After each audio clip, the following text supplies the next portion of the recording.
Hey everybody, Stu Smith here with another Tactical Fitness Report, and we have Jeff Nichols back.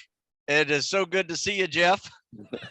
It's good to be here. I think everybody thought we were broken up after it's been so long. You know, it's been several months. You know, you've been busy. Yeah, I've been busy. Yeah. We finished one of our classes. Like I'm just kind of like in a dead zone when we were with the guys. Rightly so. Like they've earned our attention, and we give them everything we can. I'm tired at the end of the day, so yeah, we don't need to get catch up. But it's good now we have topics to catch up on. Oh yeah, absolutely. Because we obviously have a lot of people in the pipeline and various pipelines, and things happen when you're in the pipeline. You know, people get hurt. People get through no fault of their own. You know, accidental injuries, overuse injuries. They get ill, stress injuries. They get sick. Yeah, stress injuries, and they fail things. You know, sometimes they just don't meet the standard, right? We had one of our guys fail the treading, got rolled, practiced treading, came back, got back into it. You know, we've had guys get hurt, and in fact, I have a guy that just had back surgery that was in the Q course, right? So these things occur. And I too was rolled. I was rolled in third phase, and I've seen people screw up being rolled, and I'll kind of get your feedback on this too. Is that I've seen people get rolled, they get depressed, they're not with their class. A little bit of that happened with me. I was a little bummed because I made it all the way up to the island, and then everybody left, and I was like, oh, this sucks. It's kind of bummed out, and it took me 2 classes to get better. This knee injury. But I came back stronger, right? Like I was having a hard time, like meeting that standard, because this knee injury was one of those nagging knee injuries, and it was like 29 minutes was getting harder to read. I had to dig deeper a little bit, and then by the time I finished the roll and was practicing, still working on my cardio, a lot of non-impact stuff, I actually came back. I was 3 minutes faster on my fastest 4-mile timed run. So it's you can take advantage of these rolls and come back in a lot better shape. I think a lot of people don't, and they just wind up getting rolled and either re-injured, or they start failing the standards and they're out of there. But what is your experiences that you've had with rolls? I know you brought up this idea because a lot of your students are in the pipeline right now. Are you seeing some people getting rolled as well? Yeah, it's like kind of like that's been the impetus, right? Is like, I wasn't entirely aware of this situation in the years past because we didn't have so many people in the pipeline, right? Like with our business being what is now, we're basically following your footsteps in that sense, right? And so now we have that population of people that kind of reports back to us and gives us some information on what they're dealing with. And that comes to be like a lot of really high performers, because we're talking about guys that are getting hurt that we know are high performers. And because we train them, and we have not expectations of them to succeed in the sense, but just like when guys get hurt or they get psyched, for example, it makes us question, go, okay, well, like I know that guy it wasn't a physical thing. And so the impetus, like I said, was we had a couple guys call that we super high performers, and we've been kind of, texting back and forth through the first couple of weeks of buds, and a couple of them it happens, man. And it's okay. Like they got stressed out, like they're performing great, but like it gets sometimes even really high performers. And he had a history as an athlete of always getting nauseous before the baseball games, and then he'd purge and it'd be better. And so he was experiencing that at buds, but we all know that baseball probably very likely is not nearly as stressful as SEAL training, we'll call it, or SF, or Q course. With respect to baseball players, there's a lot of stress there, but it's a different mindset with respect, Yeah. And so we look at it and go, man, like he was having a lot of anxiety week 2, which led to loss of appetite, which then also leads to less hydration, which then directly, in his case, led directly to psych by day 2 of Hell Week. And so it's like, okay, and there's a bunch of people like overstress issues, and these are high performers that we know. And so the question is like, why are these high performers getting themselves in a situation? Is it stress? Is it just, sometimes it just happens, you know? But anyways, I got a contractor here. That's all right. The Great Dane. But so that's kind of what it is like. So we want to talk about like what, not we're not going to dissect the issues of it, but I think this is the point for me, is like, we want all of you guys that get rolled to recognize something. You wouldn't have gotten rolled if the cadre didn't see something good in you, right? So that's really important. And that's not something to really pat yourself in the back with. It's something to give you ground to go, okay, all right, I know I'm working hard, or they recognize something. So what do you owe yourself? When you do get rolled and you get in that sort of limbo phase, it's sometimes it's just to take a minute to go, okay, give me a day or two to relax, reset, get back in the groove, get back to hydration, get back to sleeping, and then assess. And that's kind of what happens. Then they reach back into Stu and I, and we help formulate a plan. Because from the way I understand it, for buds as an example, is if you get rolled, you're not really with a class, but you're not separated from the community. There's just this point where like you're kind of on your own to continue training until you get assigned back into another class. And so like that's the question, like what do we have people do, you know? And this is Pandora's box, but what advice can we offer guys if you get rolled? And this is general stuff, and that's kind of where this comes from. And you know, my experience being I was never rolled, and I have friends and stuff that got rolled into the class, right out of the class, you know, and that's the thing, is you recognize if you get rolled that's a good thing. Right. It might be just like Stu said, it's super frustrating, especially the third phase, man. Oh man. Woo! Yeah. You're so close. So yeah. So that's the first thing, is like, stop for a minute and don't devalue yourself. Don't go, oh shit, on things like, yes, it sucks. It must suck terribly, but the alternative is way worse than getting dropped. Oh yeah, you can definitely work on any weaknesses. This is the time to work on any weaknesses, right? But you also have to maintain the basics too. You have to maintain, you know, whatever cardio base that you had going in, maybe even improve it if you can. You know, you may have to resort to more non-impact activities, which is fine. You know, basically turn your mode of training that to like a triathlete. You know, 2/3 of your cardio will be non-impact cardio. Yeah, right? High skill, right? Yeah. That's the big thing, is like when you go back in recovery, just like, and that's just great that you said triathletes, because triathletes are very technically minded, right?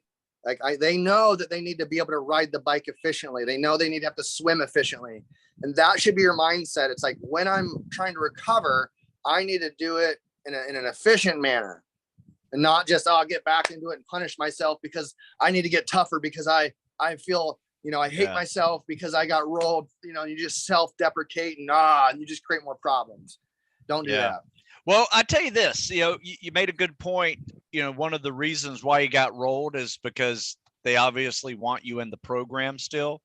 Because if you put it this way, you would have been dropped had you not had enough sweat equity into the program. Meaning, like, you get into there, you haven't failed anything, you know, you're crushing something, you know, in the process of like, wow, he's a really good runner. You know, he's going to do fine here. We just need to work on this and this and this, and, you know, get him over the hump or whatever, you know, during that roll, and get him healed up, and he'll come back in fine. The sweat equity is a big one. Like, I've seen a lot of people not get rolled because they failed a swim, or they never passed an O course, you know, in time, or they failed a timed run, you know, whatever little thing that you fail that you had to remediate and get back on, that just puts you in a box of like, you may not get rolled. Yeah. Right. So you have to come in there like crushing whatever you have accomplished so far within the school. But unfortunately, most people are going to get rolled in those first 4 weeks. You know, between day one and the middle of Hell Week, that's where most of the rolls happen. Now, there's another significant amount of rolls for pool comp, Not so much for third phase unless it's just pure like overuse pain and injury that may have accumulated, in 20 weeks of training. Yeah. Um, So I'm going to jump in like on this. So the question I know guys probably have is this: it's like, okay, I got rolled because of, right? First thing is, there is a reason or a couple reasons why a person got rolled. Is it performance? Is it illness? So it's like a test. It's like, why did I got SIPE? Okay, let's use SIPE as an example. Just why did he get SIPE? Right? We go, okay, it's a stress thing. Loss of hydration, loss of this. And so we go, okay, how do we fix that? Right? Because it's not about effort. It's not about this. It's like about trying to relax. So, and if someone has like, someone goes, hey, I got rolled because maybe it wasn't, they were one of the lucky ones that they got rolled because it was kind of performance, right? There was an injury linked to it, and then they couldn't make the run time, we'll say, right? And so then you got to go, okay, well, he needs to run. It's like, okay, no. Why did his leg, knee, ever hurt? That's the point of focus, right? It's like, we don't go, hey, I failed the run, I need to run more. Even in that situation, we got to go, okay, why did I? It's like, and this is my point, because I would like to make an educated hypothesis. I would say that most people that get injured or rolled, they probably came in moderately overtrained, right? And then that's not a bad, like, that's the risk we all take. It's not like that's not a neg. It's like, sometimes that overtraining cascades, and buds will do that. And then and honestly, a weird thing. So most of these guys that keep that level head and recognize that it wasn't a failure of effort, right? And then they go, okay, it becomes a blessing. It really becomes like, man, I'm glad that Cadre recognized enough in me to give me another chance, so that way I could succeed. So just be mindful of why, because when you talk to us, we go, why did you get rolled? Is it performance? Is it illness? Is it this? And then we go, why did you get ill? Why did you get hurt? Why did you strain? And that's the question. That's the conversation you need to be having with yourself and your coaches. Yeah. And then after that, once you've kind of figured out that reason, it's really all about, healing, which is going to require you really nailing down your recovery. So eating, sleeping, massage, whatever else you need to do to, stretching, mobility, flexibility, all those things are going to need to be up on a high level, so you can really address any of those injuries and illnesses that you have to get over. A lot of people get these bacterial illnesses too, called VEG, where it's just, you're just crapping everywhere, evidently. And I never saw that when I was there. I think it has something to do with maybe Tijuana pollution getting into the water. It's not getting any better. Yeah. Evidently, that's a tough one to battle. Those take time. Those beat you up, and just realize antibiotics are nasty too.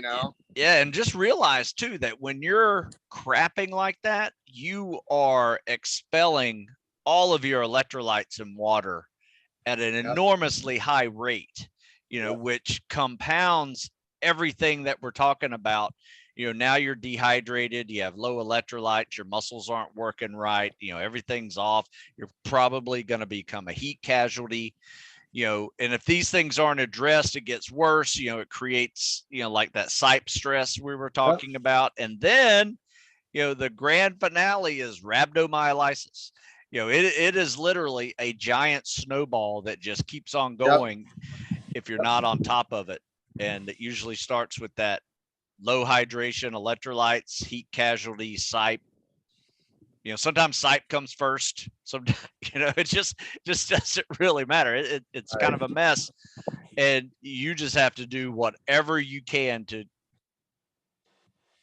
one, avoid that. But if you can't avoid it, make sure medical knows, because last thing you want to do is wait so long that you're rolled with all of those things. Now you're a heat casualty. Now you got rhabdo. So you're susceptible to those two things again, throughout your training. And that's going to go into whether or not they keep you or not. They're going to say, well, he's got rhabdo, he's got a heat casualty, for the next year, he's going to be susceptible to those ailments. Is it worth keeping that person? Right. And I get it. Going to medical is kind of like rolling the dice. You never know what you're going to get, or is this going to be considered a nonverbal DOR? Is this going to be considered, you almost know you're going to get rolled in this situation when you go into medical like this. And it's not a comfortable decision to make. Eventually, if you just keep pushing it, somebody's going to say, you're out of here. Yeah. Because you'll get so you're sick getting everybody else sick. Behind. Yeah. Plus, you don't want to get everybody else sick. So now this is a good point to pause and go, like, there's one common thread in all of this stuff, right? If you're a terrible performer, this isn't about you, right? If you are, if you're a high performer and you get sick and hurt, this is about you, because, and that's the thing, is this really comes down to what you're putting in your mouth. Right now, we can't affect Tijuana, right? Necessarily. But what we can affect is all the things we keep talking about. It's like, how do we fight inflammation? It's through the stomach. How do we fight off illness? It's through the stomach. How do we work through hydration? It's through the stomach. Like, it's all of that thing, right? And then we go, well, where is the first physical manifestation of stress? In the stomach. So, right, there's a lot going on here, right? But it's all stomach. And that's why the best way to deal with stomach issues is, like Stu said, right away. Like, don't wait, because the human body's got to run its course. Because like he's saying, that massive diarrhea expelling, right? What it's really expelling that's most traumatic to your body is all the bacteria necessary to create a healthy gut. Your body's expelling everything. The good bacteria, the bad bacteria, everything. And now you don't have a population of healthy stomach bacteria. So what are you going to do? You have to repopulate that stomach bacteria post antibiotics. Well, how do we do that? Right? Like, it's a very simple thing. It just takes some time, right? It comes down to the food you put in your body, specifically the liquids, and non-processed foods. Because if you're introducing processed food into a stomach that has very low gut biome, it will get worse. Diarrhea will get worse. Okay. So that's why we don't want you eating processed foods, right? We want you eating foods that are high in collagen. We want foods that are high in antioxidant, lots of fruits, lots of vegetables, lots of fiber, no processed foods, lots of lean meats, right? You can get genres of food that pickle their foods, like a lot of Korean food, kimchi, right? Those sort of things, those that will harvest healthy bacteria in your stomach. Okay. So doing a probiotic will do absolutely nothing for you until you've established a healthy gut, right? If you have an unhealthy gut and you add a probiotic or a prebiotic, your body's just going to poo it out. We establish a healthy gut by the food we eat.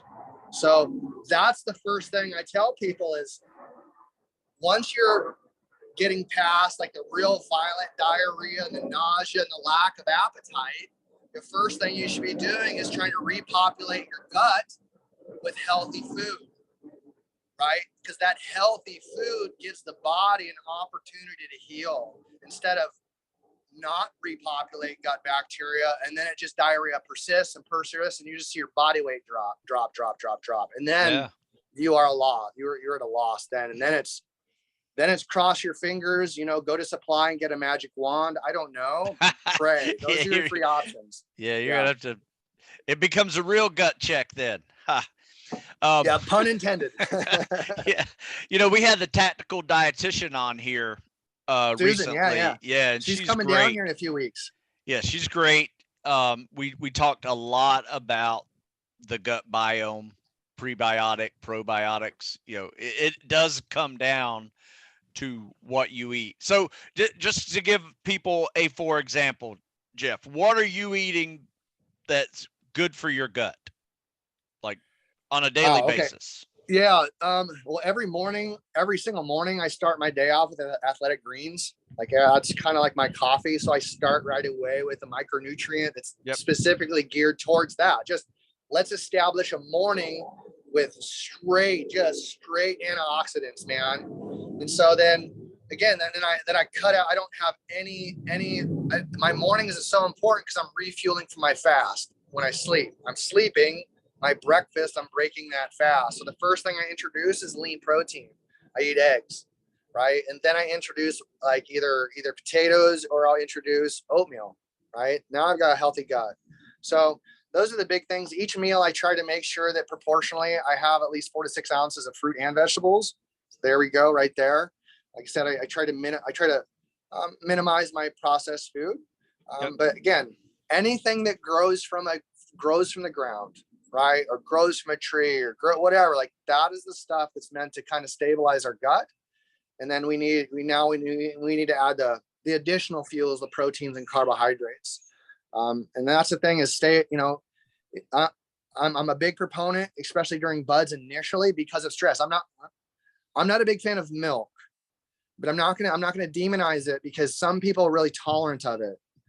But in these really high stress situations, a lot of dairy can create a catalyst of more bad bacteria that we don't want in stress. Creates a lot of mucus and some things in that high stress. Sure. So maybe if you're experiencing a lot of like GI distress or you get like heartburn, diarrhea, indigestion, acid reflux, stuff like that, you might want to stay away from dairy. I would say definitely processed food, and stay away from sugar, high amounts of sugar. It's not, again, I'm not trying to demonize it, but what we're trying to do is fix the gut. So then, yeah, you go back, you feel great, man. You want to, drink a freaking Dr. Pepper at the end of the day. Awesome, man. Your body will use that sugar immediately.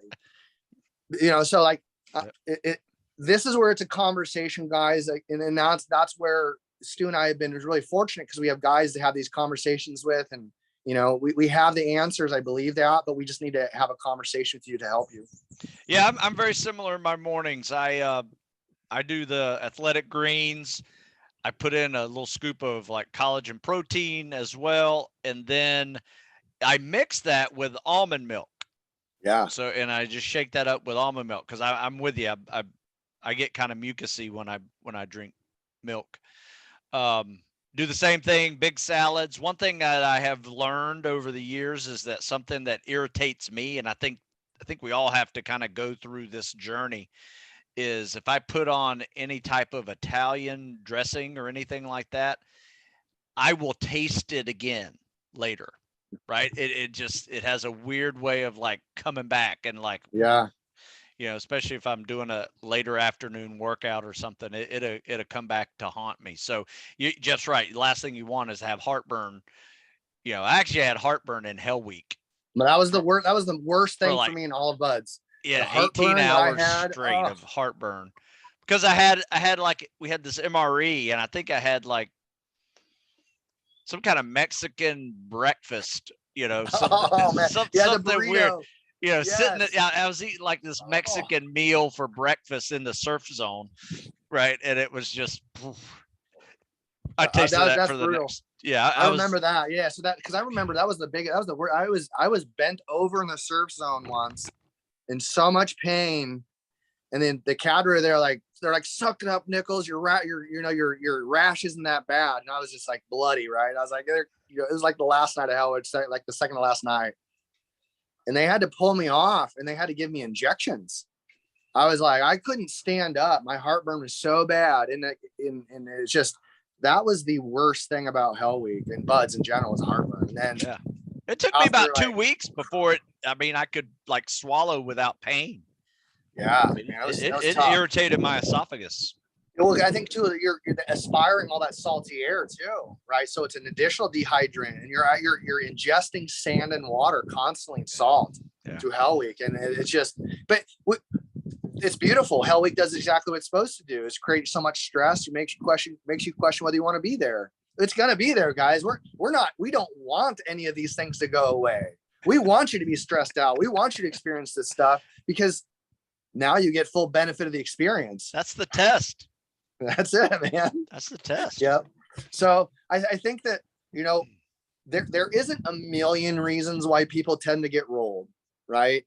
Because if there were, it'd be beyond, like, it'd be just a bunch of people that weren't performing and still getting another chance. Right. So what I'm saying is like we could probably categorize reasons why people get rolled within like probably only 5 to 7 reasons consistently. And then there's some outlying reasons, but typically these reasons of being rolled, I think, and guys, like I said, it's not about being a bad performer. It's just stress got the best of you. You're a high performer. It compounds, man. Like, you want to do well. You're there. Your dream is right in front of you. All this stress that we place upon ourselves, it's so natural, that environment.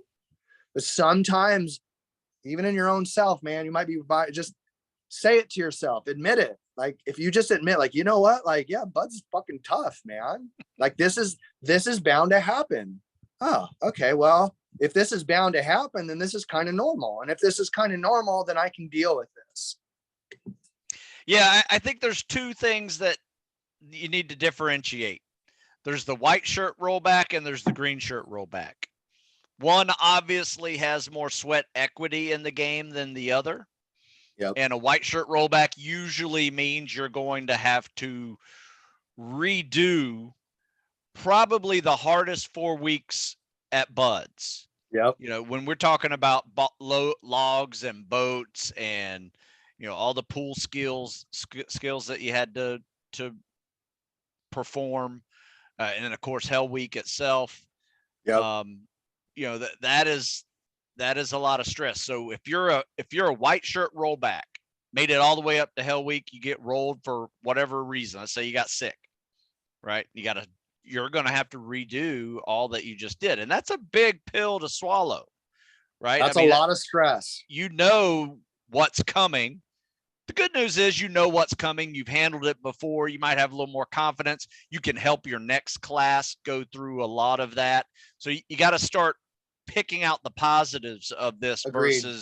versus feeling like, oh, I got to go through log PT again. I got to do 4-mile timed runs. You're going to have to do 4-mile timed runs. It's coming. Like it really is an advantage. Like maybe your observation on this. I do recall the guys that got rolled into our class as white shirts. There was this real sense of like, okay, I know it's coming. It's kind of like, yeah, it's going to suck. But a lot of those guys just went inward and they're just kind of like, okay, this is going to suck, but I know I can do it. And like, they just had, like, a lot of us, you could tell were like, this is crazy. What's going on? But those guys were just like, I know what's going on. I'm going to shut my mouth and just like, let it pass. So there is a bit of an advantage that I think emotionally, if you allow it, like, true. Just what soon, like, yes, accept it. It sucks. You got rolled. Don't linger. Put it aside. You have enough time to put it aside and refocus and go, all right, I know it's coming. Now I know I can emotionally prepare for it. And I have an advantage to that. You do. It is. It's an emotion. Yeah. Is it physical work? Yes. But that's what Bud's is. Yeah. Bud's isn't about like who's the most physical. Okay. Yes, there's a component to it, but it's he who endures the emotional component the best.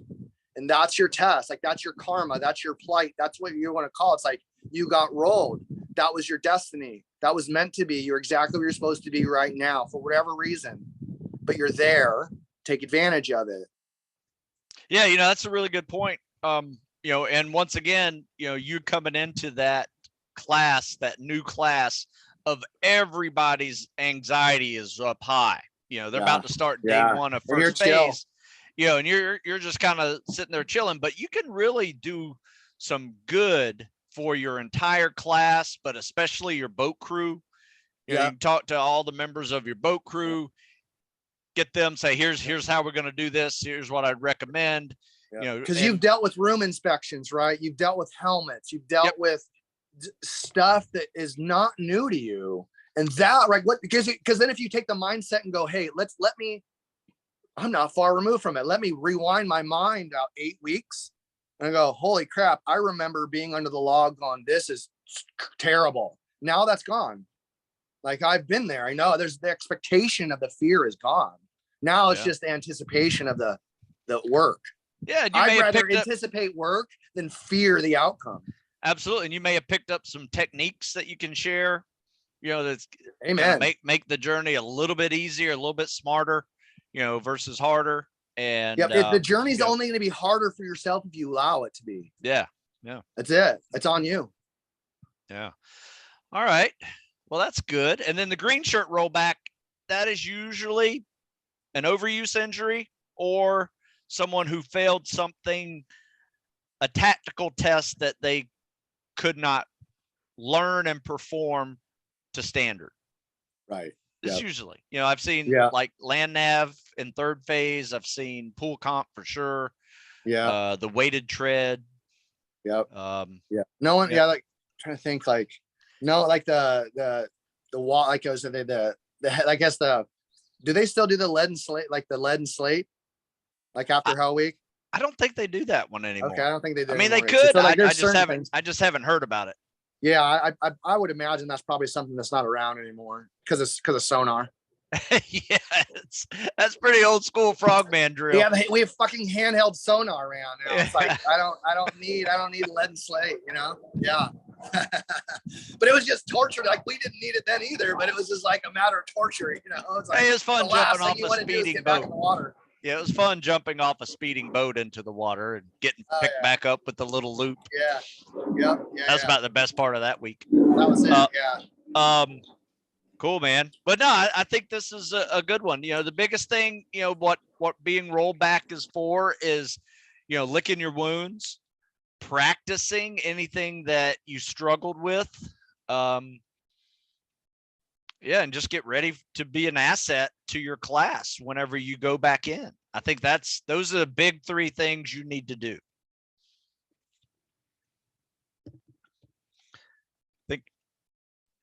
It'll probably be the only time it buds to that point where you can like take charge of it, right? Because it's not new to you. The point beyond that will be, it won't be new necessarily be new too, but I agree totally with Stu. Is like the cliche of take it a day at a time is important, and rest, recover, hydrate, all that good stuff, and now guys can communicate through us a little bit too. It's like I'm not trying to get in the business of buds or nothing that's really for buds, and that is handled. Like buds is handled. Buds doesn't, when you're in buds, you don't need me. Like I've already done what I needed to do. Yeah. But like having a conversation of like, hey man, like properly hydrate, properly heal yourself. That's the information we think that, you can disseminate as a leader too. Oh, absolutely. Absolutely. I mean, that's, every few minutes, somebody should be yelling, hydrate. Yeah. So, well, hopefully guys, this helped you. I mean, if you have questions now, use this video to help direct your questions. Cause that's what we're going to ask. We're like, why'd you get rolled? Was it performance? Was it health? Like, how do you feel? Like, how was your hydration? Was your sleep getting worse and worse day by day? Like, were you aware of your hydration getting worse? Like, did diarrhea show up and you didn't address it till 2 days later? Like, that's important. And it's not meant to make you feel bad or vulnerable. It's meant to go, I got to learn from this, because if I don't, that which all the blood, sweat, and tears I've done is going to be, is a mystery if I'm going to make it. So to eliminate as much of the mystery as possible. Absolutely. There's a level of self-care that goes into completing these programs that is definitely next level, that you may have not ever had to address before because of all the stress you're putting on your body. You have to really actively pursue recovery. I mean, 100%. Every single day, guys. Every day at Buds, whether you feel it, don't feel it, think it, don't think it. At the end of every day or throughout the day when you can, you need to treat yourself like you're sick, even if you're not. Right? Your importance is to hydrate, is to sleep, is to keep quality food down, is to work on breath practices and learn to relax when the day is done. Assess it, be proud of yourself for a minute and go, yep, fuck yeah, I did it. Move on, right? And do it again the next day. That's a really good point, because I've always said, if you need to treat dehydration the way you have the flu. Yes, 100%. You bet. Right? Diarrhea, all that. Yes. Yeah. Electrolytes, water. Slam it, right? So that's a good idea. Just treat yourself like you're sick all the time. That. And then it becomes habit when you're there, and now you have just established When stress comes, I address it through the human body and my emotion, and it will serve you in SQT. It'll serve you when you get to the teams, and it will serve you on deployment. Yeah. Nah, great advice. Great advice. All right, folks. So this is Stu Smith, Jeff Nichols. You can find more information about Jeff Nichols at performancefirstus.com. You can find more about cows and cardio at StuSmithFitness.com. And, feel free to keep asking questions, because, your questions become topics like this. It just so happened we got a rash of, people rolled type questions. We also got a rash of people getting shin splints, 1 month in the spring, because why? Everybody started running a month ago. Now they have shin splints. So, so we will do topics. More topics on the way. More topics to come. Yeah. But they're usually created through your questions. So please feel free to keep asking questions.